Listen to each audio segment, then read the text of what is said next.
entramos a una parte en donde el apóstol Pablo nuevamente nos está mostrando algo con relación a la iglesia de Filipos. Y yo creo que lo que tenemos que tratar de tener muy claro, mis amados hermanos, es que la iglesia de Filipos está naciendo.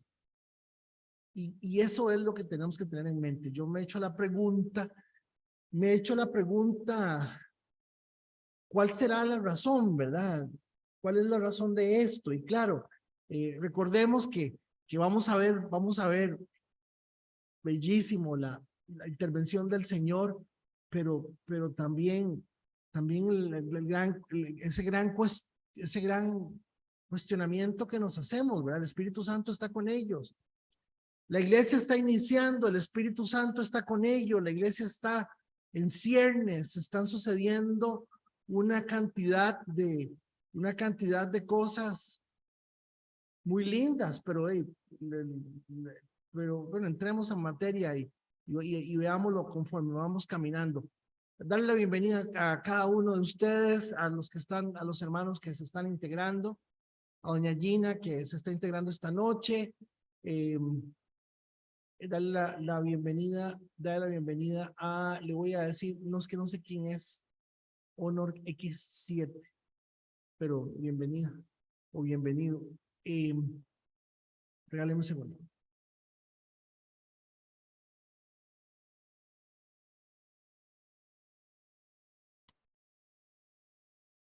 Ahí nos vamos. Tamaño de letra está bien, ¿verdad? Sí, señor. Sí, señor. Ustedes está viéndolo en sus teléfonos y yo me pongo a pensar que no deja de ser pequeño. Hermanos, seguimos en Filipo, seguimos aquí en este pueblo, en una colonia romana, un pueblo, una ciudad romana, con una cantidad de gente que está tratando de abrirse camino en un momento histórico muy limitado en muchos sentidos, y yo digo limitado en comparación con nosotros, ¿verdad? Ahora también nosotros tenemos muchas limitaciones, pero ya más que todo son personales, son mentales, y eso pues no deja de tener su peso para ser analizado. Hermanos, terminamos la semana anterior viendo que estamos con una mujer con espíritu de adivinación que sí funciona, que sí es de verdad, que no es la payasada no es la terrible payasada que encontramos hoy en todas partes, donde la gente manipula al Espíritu Santo para decir que Dios les dijo y que Dios aquí, que Dios una corta y otra larga. Y lamentablemente, pues, lo vemos al final, ni siquiera en el hecho de que no peguen las cosas que digan, lo vemos al final en el hecho de la arrogancia, de la actitud, de la burla al Señor, del abuso de la gente. Es que no hay ni siquiera necesidad de cuestionar si la profecía es o no es útil, porque si la pegan, son adivinos, y estamos hablando del espíritu de adivinación. Y la verdad es que también pues uno se da cuenta de que esto que la gente hace, lo hace por dinero, ¿verdad?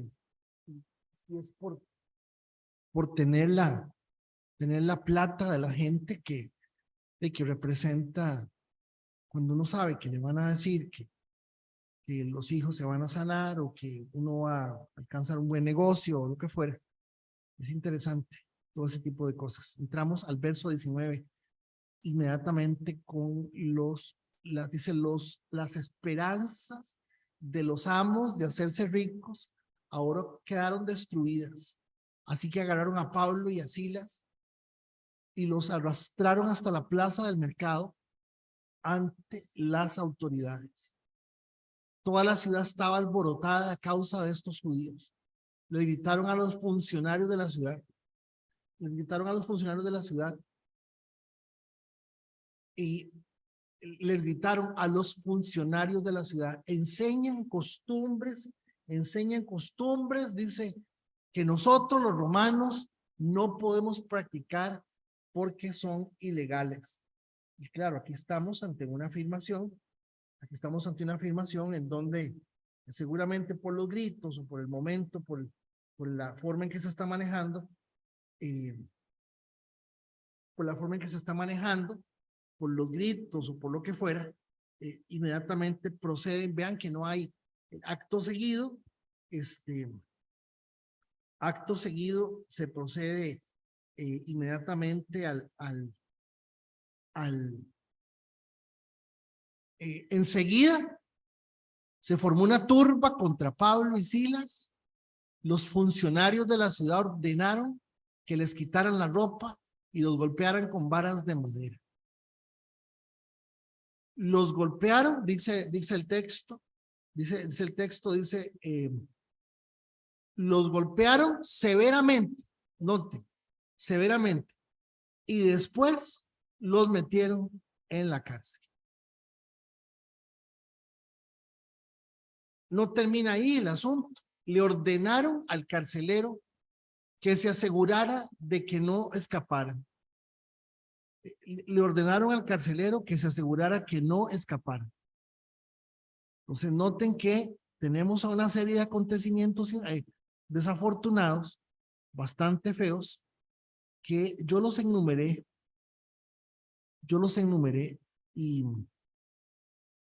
y regálenme un segundo nada más que estoy pasando el enlace a alguien. Hermanos, el enlace que usamos, lo usamos desde hace 4 años.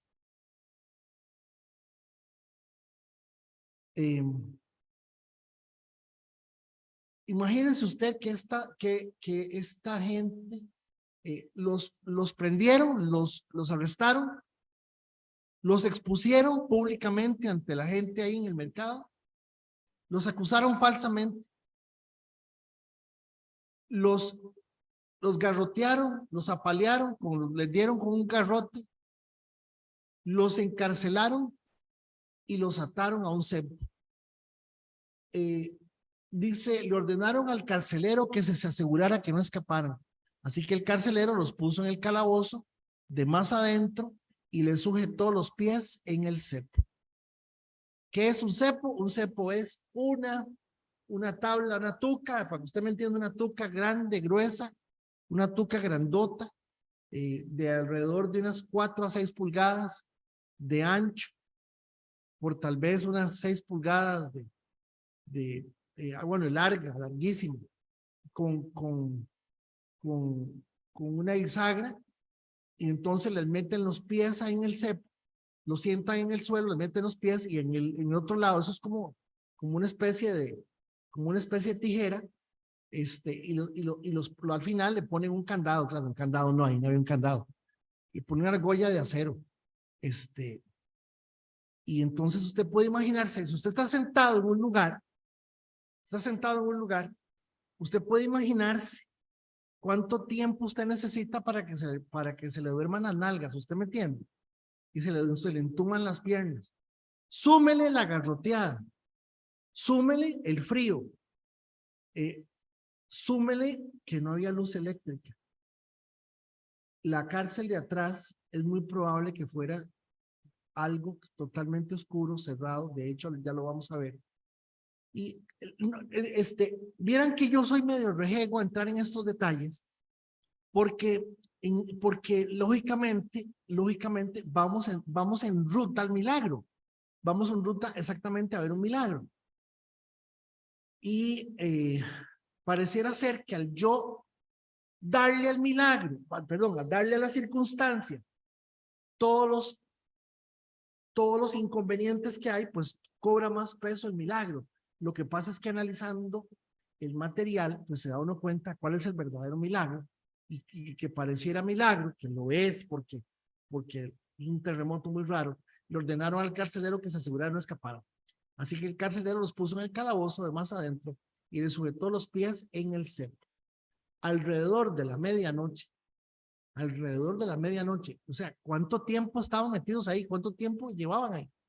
Pablo y Silas estaban orando y cantando himnos a Dios y los demás prisioneros escuchaban. Yo no sé por qué razón, no sé por qué razón, me parece muy lindo, pero realmente no sé por qué razón. Me dicen hay tres autores que dicen que lo que estaban cantando Pablo y Silas en esa noche era este salmo, que lo que cantaban: por cada día el Señor derrama su amor inagotable sobre mí, y todas las noches entono sus cánticos y oro a Dios, quien me da vida. No sé por qué, realmente no encontré por dónde llegan a esa conclusión. Si usted me dice a mí que esto que estoy leyendo es una cosa genialmente bella, que se ajusta se ajusta a la circunstancia, sí, porque ahí dice que era medianoche. Cada día el Señor derrama su amor inagotable por mí. La versión Reina Valera dice: la misericordia de Dios es en el día. La versión Reina Valera dice así: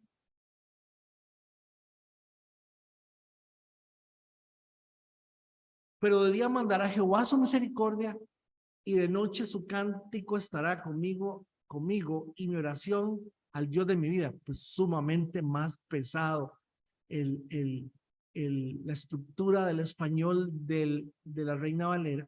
Es una estructura bella, o sea, linda, es una forma en que lo plantea, en donde está linda. ¿Por qué razón llegan a esa conclusión? No sé, pero sí no deja de ser interesante ese elemento. Alrededor de la medianoche, Pablo y Silas estaban orando y cantando himnos a Dios. A ver, yo no sé, y no me consta, y no creo que no lo hicieran, pero ahí no dice que estuvieran orando para que lo sacaran. Ahí no lo dice. Sin embargo, pues vamos a entenderlo de esa manera. Si usted se podría pensar en estas circunstancias, ¿qué les queda? No quedaba de otra más que orar y que adorar a Dios. Hermanos, si hay una cosa aquí real: imposible dormir. Imposible dormir. Las piernas están metidas en una cosa que está levantando la piel. El lugar debe ser húmedo para orinar o hacer del dos. Es ahí mismo, como quede uno. No hay ninguna condición de nada. ¿Puede usted imaginarse lo que eso significa? Y Pablo y Silas dice que lo estaban haciendo con a un volumen importante. Los demás prisioneros escuchaban. De repente hubo un gran terremoto. La palabra que utiliza el texto es terremoto.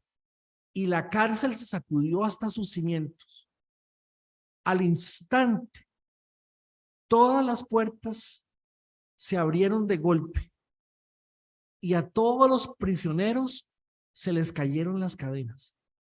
Ahora, claro, esto definitivamente es un milagro. Estamos en Filipos.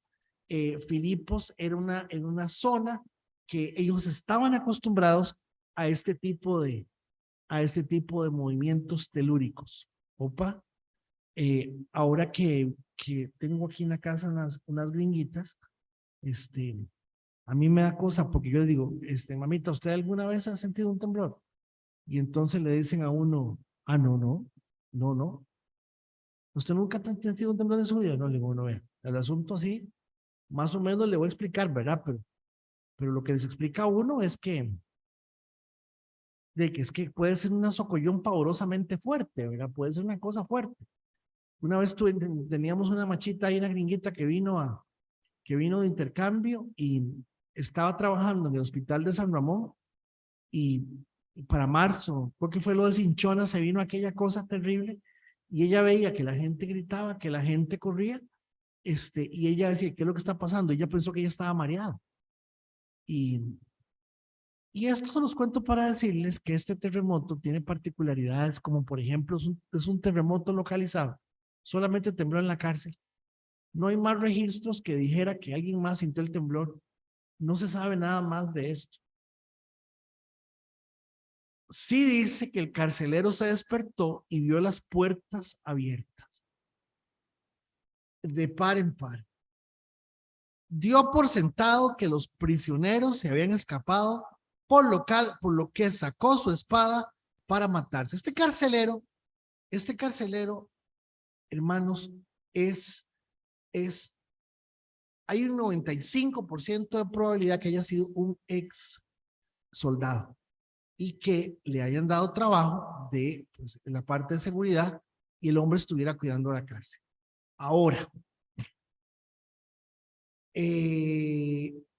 noten que este terremoto es un terremoto que se las trae, porque le botó la cadena a todo el mundo, lo sacó del cepo, les abrió las puertas, pero no tenía nada que ver con el escape. Nadie se fue, nadie escapó, no se fue ni Pablo ni Silas, ni se fueron los demás reclusos.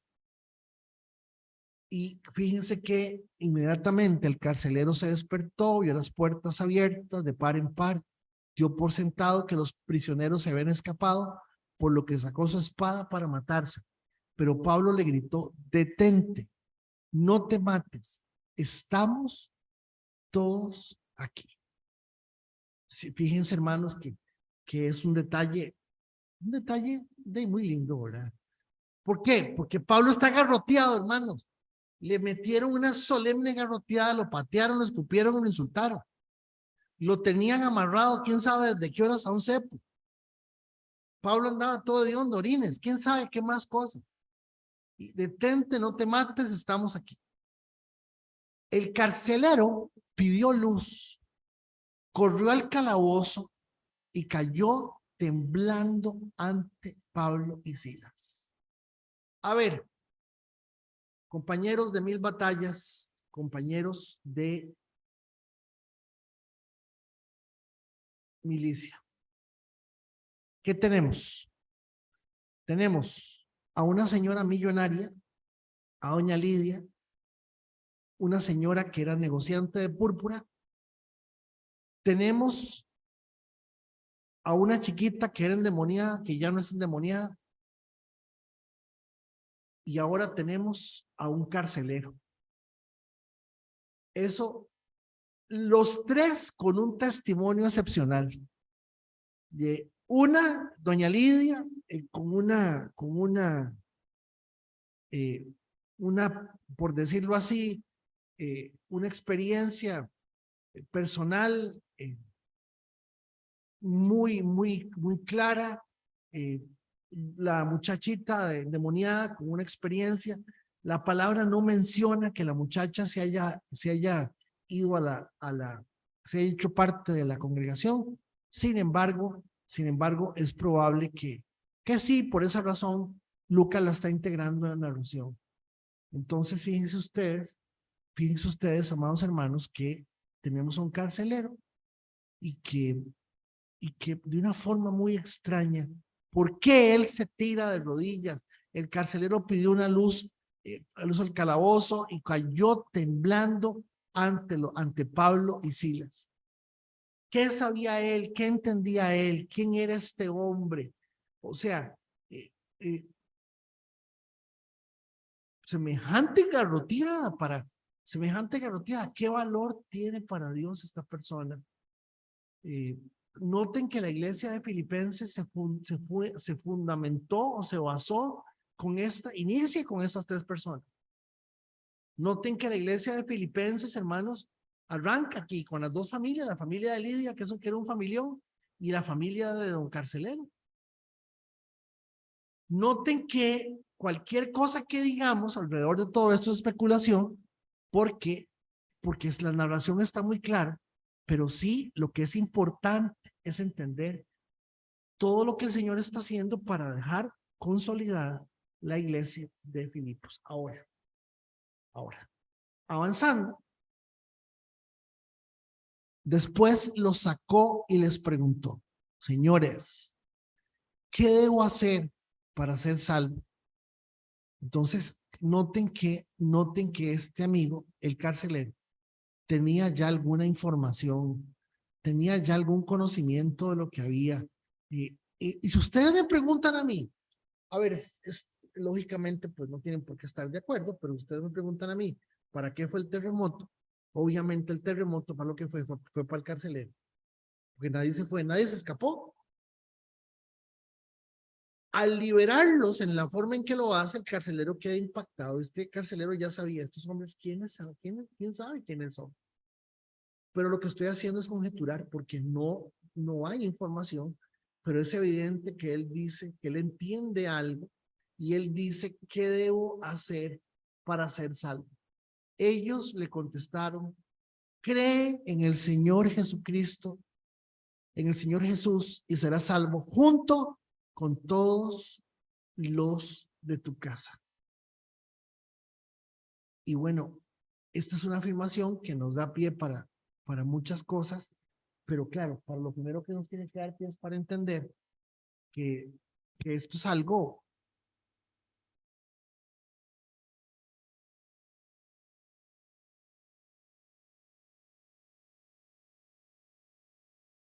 A ver, déjenme decirlo. Este es un hombre de honor. Es un hombre cuando se vio en la situación que se vio, él se iba a matar, porque una de las cosas que se dicen es que la condena que le tocaba a los reos que escapaban la tenían que pagar quienes lo estaban cuidando. Estamos ante un hombre de honor, un hombre responsable de lo que estaba haciendo,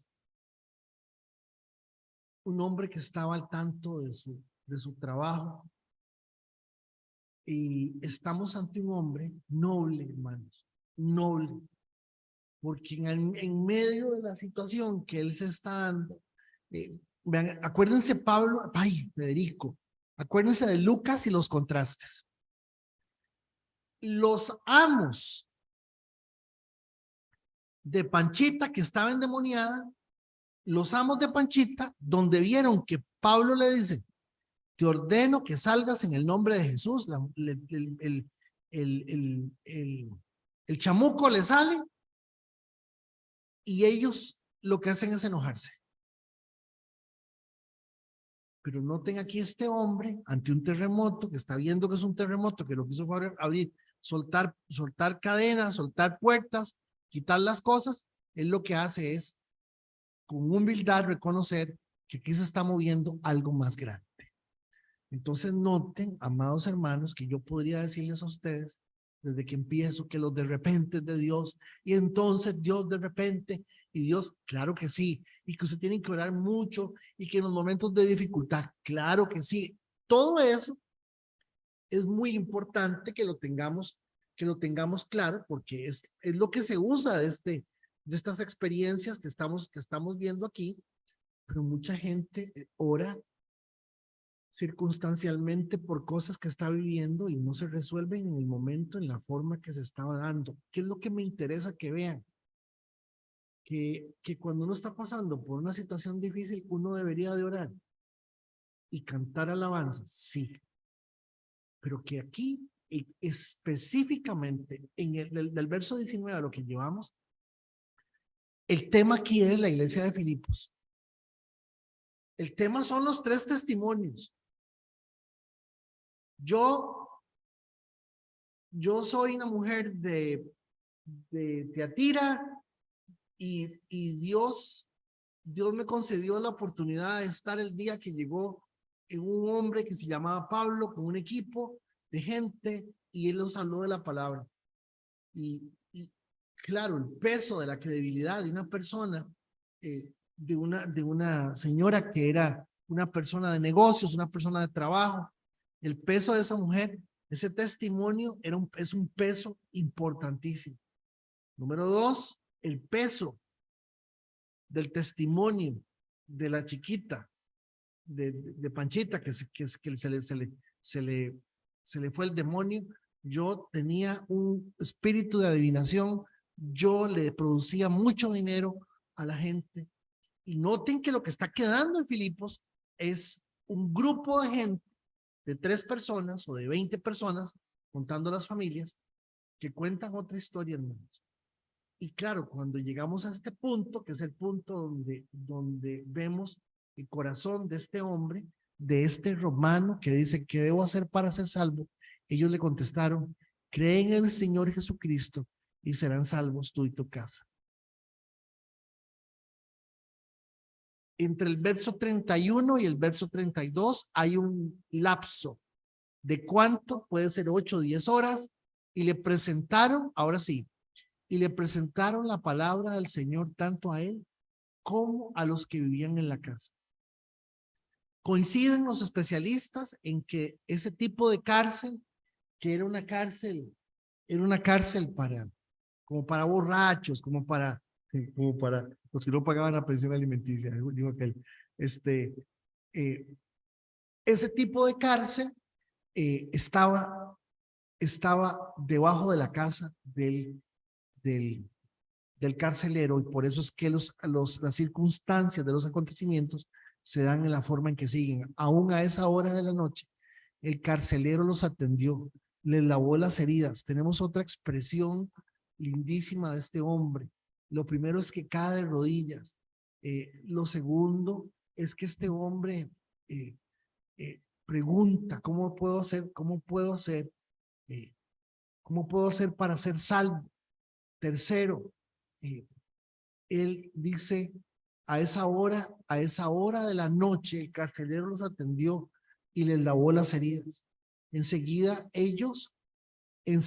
lo ven, enseguida ellos lo bautizaron a él y a todos los de su casa. O sea, es enseguida. Yo no sé si eso fue a la medianoche, de quién sabe qué horas todo esto se estaba dando. Pero hay una realidad en todo esto, que también pues tenía que darse algo en donde era urgente que esto quedara resuelto. El carcelero los llevó adentro de su casa y les dio de comer. Y tanto él como los de su casa se alegraron porque todos habían creído en Dios. Noten qué cosa más interesante y bella esta afirmación que de alguna manera hace Lucas, pero que nos muestra, ahí se marcó, pero no se ve muy bien. Noten que dice que él se alegra, que ellos se alegraron, hermanos, porque todos habían creído en Dios. Claro, ustedes no se imaginan lo que para mí esto significa leerlo, orar, porque yo estoy viendo realmente el milagro del Espíritu Santo trabajando en la gente de una manera tan poderosa, porque son romanos, hermano.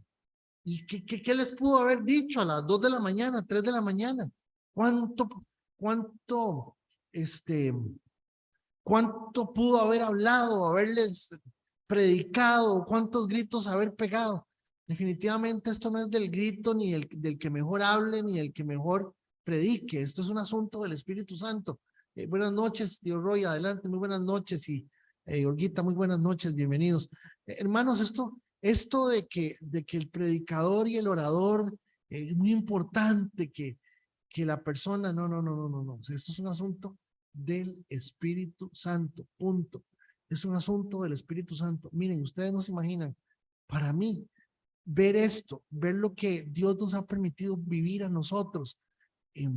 Creo que en 15 días va a estar con nosotros el pastor Tony Roach, que es el pastor de la iglesia de San Antonio. Para que ustedes me entiendan más fácil, cuando Steven se muere, él era pastor de la iglesia que él empezó, que por cierto, esa iglesia técnicamente nace en Costa Rica. Y cuando él se muere, queda un pastor que es Tony. Y he estado conversando con él y es muy probable que él nos acompañe compartiendo una palabra sobre el libro de los Hechos dentro de un tiempo. Y conversando con él me, me dice que si me hace una pregunta muy rara, que si el efecto de la enseñanza de la palabra verso a verso en español es igual que en inglés, ¿verdad? Entonces, yo qué raro, ¿no? Pregunta tan extraña, pero es cierto, hermanos. O sea, yo estoy convencido de que yo no puedo hacer más de lo que el Espíritu Santo está haciendo. Y el problema conmigo, el problema con cualquiera que se crea predicador o maestro, lo que fuera, es que piensa que lo que tiene que hacer, lo tiene que hacer perfecto. Y es cierto, hay que hacerlo con excelencia. Hay que prepararse por respeto a la gente. Hay que orar, hay que pedirle a Dios que haya, pero quien tiene que tocar el corazón de Carlos Eduardo, de Ana Ruth, de tía Olga, de quien sea, es el Espíritu Santo. ¿Por qué no ve? O sea, Pablo se friega estos 40 y pico de años, casi 40 años dándole por todo lado. Y al mismo lugar donde llegó Pablo, llegó el mismo ladrón que estaba a la cruz de Cristo. Entonces, lo que Pablo está haciendo es perdiendo el tiempo. No, no, no. Pero sí noten que son procesos diferentes en momentos diferentes, hermanos. Y noten, por favor, que esto de que tanto él como los de su casa se alegraron porque todos habían creído en Dios. Yo no sé, a mí se me ocurre hacer como una especie de eh, número uno, nótelo, aquí está. Cayó temblando ante Pablo y Silas. Ahí estamos hablando ya de una persona con otro corazón, con otra actitud. Número dos, ojo, la pregunta, ¿qué debo hacer para ser salvo? Si aquí no importa el temblor, ni la cárcel, ni qué hicieron, ni nada, es más, ni los garrotazos de Pablo, es yo necesito este momento para definitivamente agarrarme de Dios. ¿Qué debo hacer para ser salvo? Número dos, cree en el Señor Jesús, serás salvo junto con toda tu casa. Le presentaron la palabra del Señor tanto a él como a los que ven en su casa. Aún esa hora, el carcelero los atendió y les lavó las heridas. Número tres,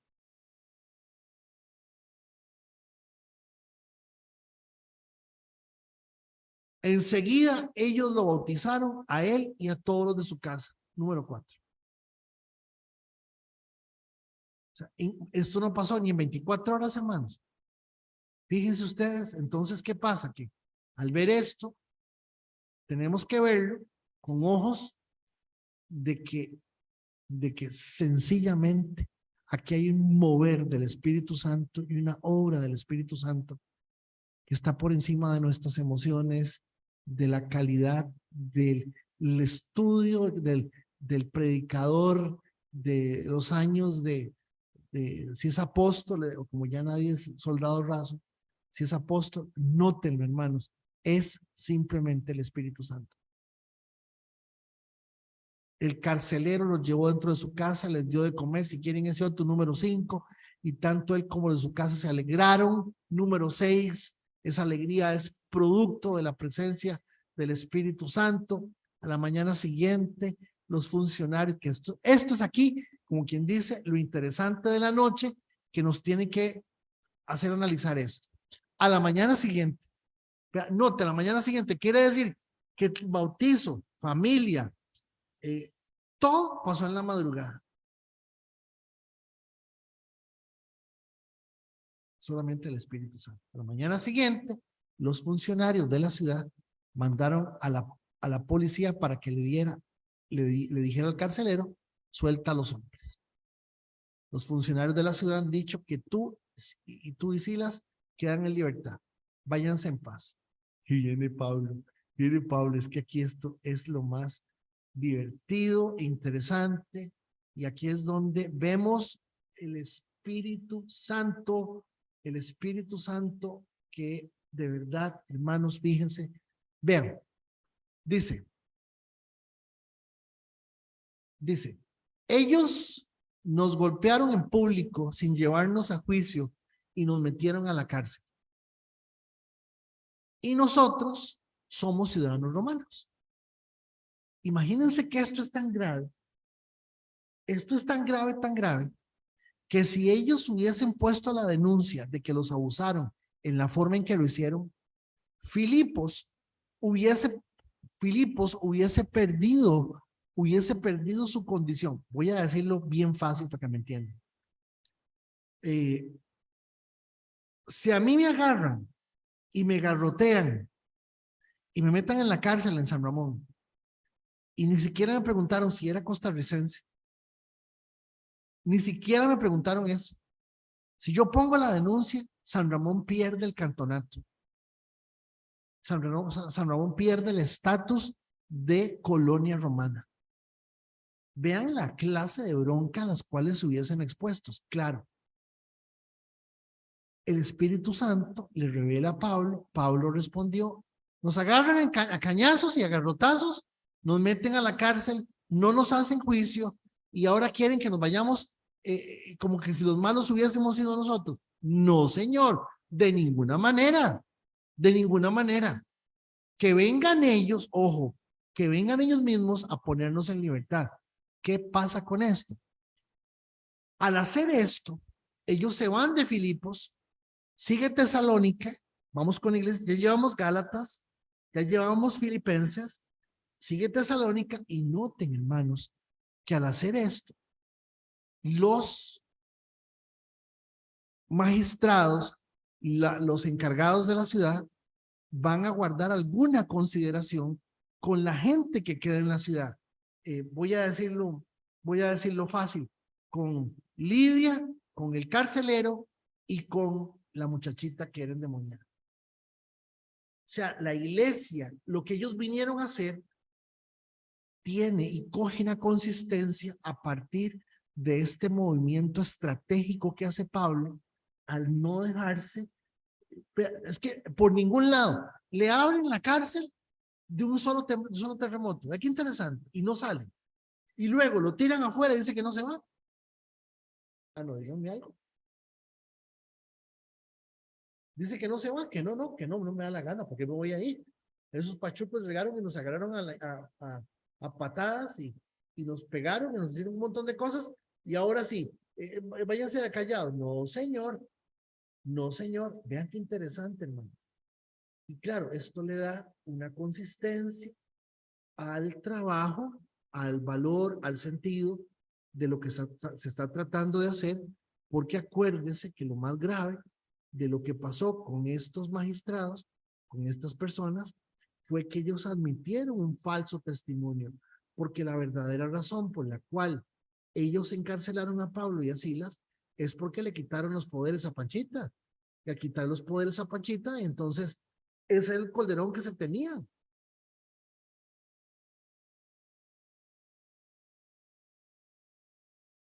Fíjense que, vean qué movimiento más inteligente.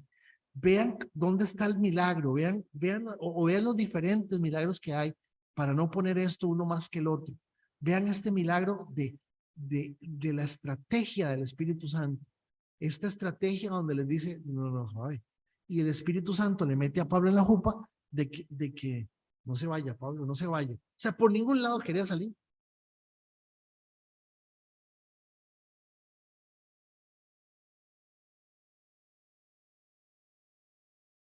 Cuando la policía dio su informe, los funcionarios de la ciudad se alarmaron al enterarse de que Pablo y Silas eran ciudadanos romanos.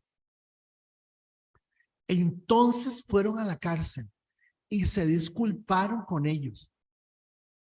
Luego los sacaron de allí y les suplicaron que se fueran de la ciudad. Ustedes saben que esta expulsión de la ciudad de Filipos es lo más grave que estaban haciendo.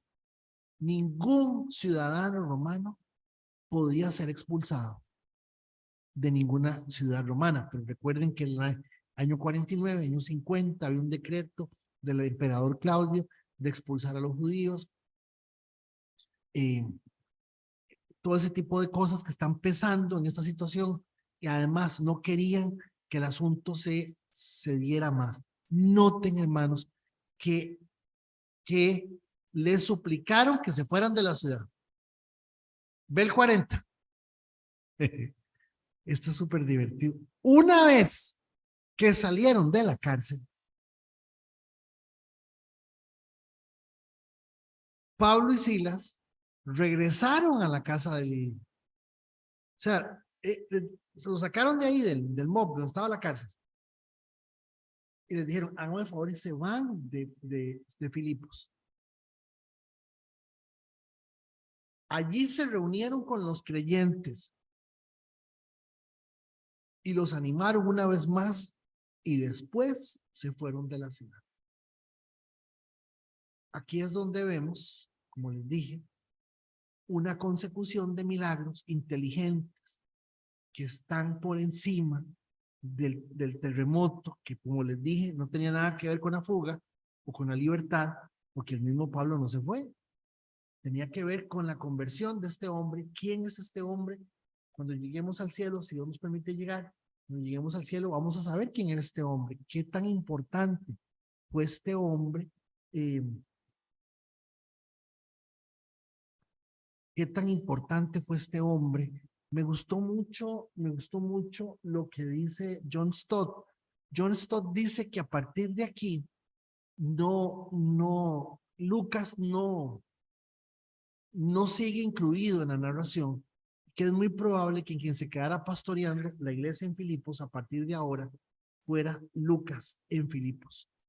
Es una conjetura, no hay nada real en todo esto, pero noten que estamos llegando a un punto en donde estamos viendo cómo se formó la iglesia de Galacia, cómo se formó la iglesia de Filipos, y que lo que es clave es el tiempo en que se está haciendo, la forma en que lo está haciendo, cómo el Espíritu Santo está trabajando con la gente aquí de una manera en donde la prioridad es el avance de la iglesia, el desarrollo de la iglesia, que noten otra vez 5 cosas, 6. Los prendieron, los expusieron, los acusaron falsamente, los apalearon, los encarcelaron y los ataron al cepo. Noten, hermanos, que definitivamente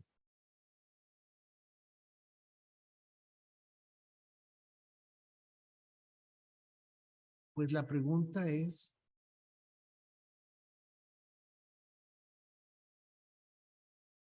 de verdad que es conocer el corazón de Dios, ¿verdad? Acuérdense cuando Jesús expulsa a los endemoniados ganaderos, dijo aquel, ¿verdad? Cuando expulsa a los endemoniados ganaderos, gadarenos, al final le piden que se vaya también del pueblo. Y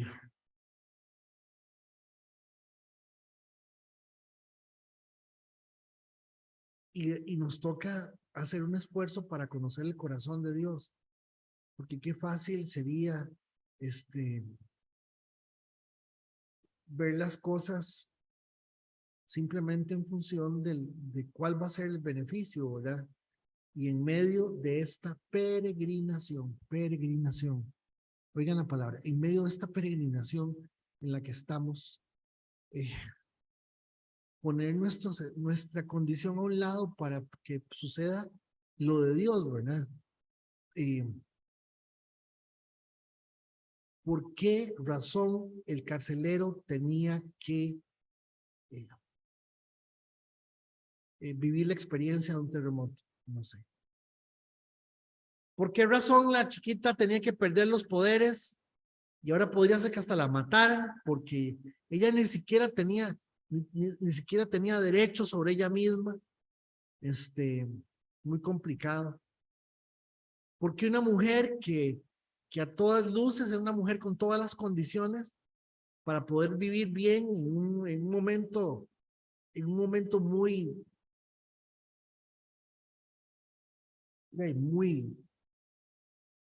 difícil de la historia de la vida, ella decide entregar su vida al Señor y poner todo al servicio del Señor. Vean que la narración sola nos lleva de un punto a otro. Pero noten, hermanos, que hay una serie de milagros. Número 1, tenemos una serie de milagros que nos enseñan que el Espíritu Santo está trabajando de una manera impresionante. Número 2, nos enseñan que definitivamente lo que el Señor dejó en Filipo, no Pablo, lo que el Señor dejó en Filipo sea, dígame usted qué les va si usted a decir. Lo estaban viendo en la mano de Dios en la forma en que lo estaban haciendo. Y número 3, estamos viendo la forma en cómo definitivamente, pues, ¿por qué Filipenses? ¿Por qué ese lugar? Bueno, Dios tenía algo planeado desde el principio con este lugar, y también pues tiene que ver con la carta a los Filipenses que se escribe prácticamente meses después. Los escucho. ¿Alguna impresión de esta noche, de estos versículos, del versículo 19 al versículo 40? Si Dios lo permite y nos presta vida, a ver, no, creo que de hoy en 8, bueno, yo les digo, pero creo que de hoy en 8 no vamos a tener reunión, creo que no, pero si lo tenemos, vamos a entrar al capítulo 17. Pablo predica en Tesalónica. A ver, ¿qué impresión tienen, hermanos, de esta noche al ver esta, como les digo, estuve viendo algunos prédicas alrededor de este tema y le dan un énfasis tan importante, al, al terremoto y al momento de la liberación, y vean que no fue así. El milagro fue operado de una manera en donde el resultado del milagro fue otro. Se usó el milagro de otra manera, hermanos. Es más, Pablo entendió que el milagro, que la maravilla del milagro era la salvación de este hombre. ¿Alguna impresión, hermanos? Un par de impresiones esta noche de este carcelero. El título de la noche es, le ponen el carcelero de Filipos. Adelante, los escucho.